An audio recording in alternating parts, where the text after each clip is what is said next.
కాంగ్రెస్లో నాపై కుట్రలు, గిట్టని వాళ్ళు తప్పుడు వార్తలు సృష్టిస్తున్నారు. సోషల్ మీడియాలో కావాలనే ఫేక్ న్యూస్. మంత్రివర్గ విస్తరణ నిర్ణయం అధిష్టానిదే. పార్టీ రాహుల్ కోసమే కష్టపడి పనిచేస్తా. మునుగోడు ఎమ్మెల్యే రాజగోపాల్ రెడ్డి మంత్రివర్గ విస్తరణ ప్రస్తావనను అడ్డు పెట్టుకొని తనపై కొందరు దుష్ప్రచారం చేస్తున్నారని మునుగోడు ఎమ్మెల్యే కోమటిరెడ్డి రాజగోపాల్ రెడ్డి తీవ్ర అసంతృప్తి వ్యక్తం చేశారు. తనపై కావాలనే రాజకీయంగా టార్గెట్ చేస్తున్నారని ఆయన ఆరోపించారు. నేను చెయ్యని అనని వ్యాఖ్యలను కూడా అంటగట్టి ప్రతిపక్షాలు అసత్య ప్రచారం చేస్తున్నాయి. నా రాజకీయ నిర్ణయాల గురించి ఏదైనా ఉంటే నేనే మీడియా సమావేశం నిర్వహించి ప్రకటిస్తాను అంటూ కూడా స్పష్టం చేశాను.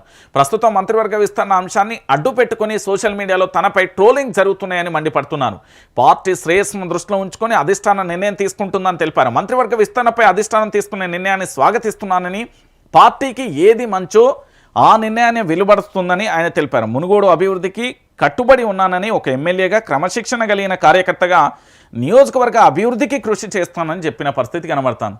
అసలు భారతీయ జనతా పార్టీలో ఉన్న రాజగోపాల్ రెడ్డిని తీసుకొచ్చి కాంగ్రెస్ పార్టీలో జాయిన్ చేసుకున్నారు. కండిషన్ ఏంటి?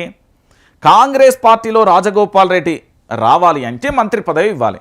22 నెలల కాలంలో కాంగ్రెస్ పార్టీ కోసం కష్టపడనోనికి, కాంగ్రెస్ పార్టీ జెండా మోయనోనికి, కాంగ్రెస్ పార్టీ ఉద్యమం చేయనోళ్లకు మంత్రి పదవులు ఇస్తారు.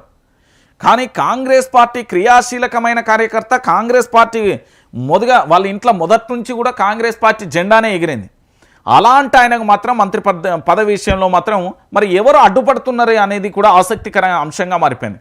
ఇంకొక విషయం ఏంటంటే, నల్గొండ జిల్లాకు సంబంధించి ఈ మునుగోడు నియోజకవర్గంలో, వాళ్ళ సొంత నియోజకవర్గంలో మీ అందరికీ తెలుసు, గురుకులాలు కానీ, ఆశ్రమ పాఠశాలలు కానీ, కస్తూర్బా కానీ లేదా ఇతరత్ర పాఠశాలల్లో, ప్రభుత్వం పాఠశాలల్లో పూర్తి స్థాయిలో మౌలిక సదుపాయాల కోసం దాదాపుగా 1,50,00,000 రూపాయలను వెచ్చించి అక్కడ వాళ్ళ పిల్లలందరికీ కూడా మౌలిక సదుపాయాలు కల్పిస్తున్న పరిస్థితి కనబడతాం.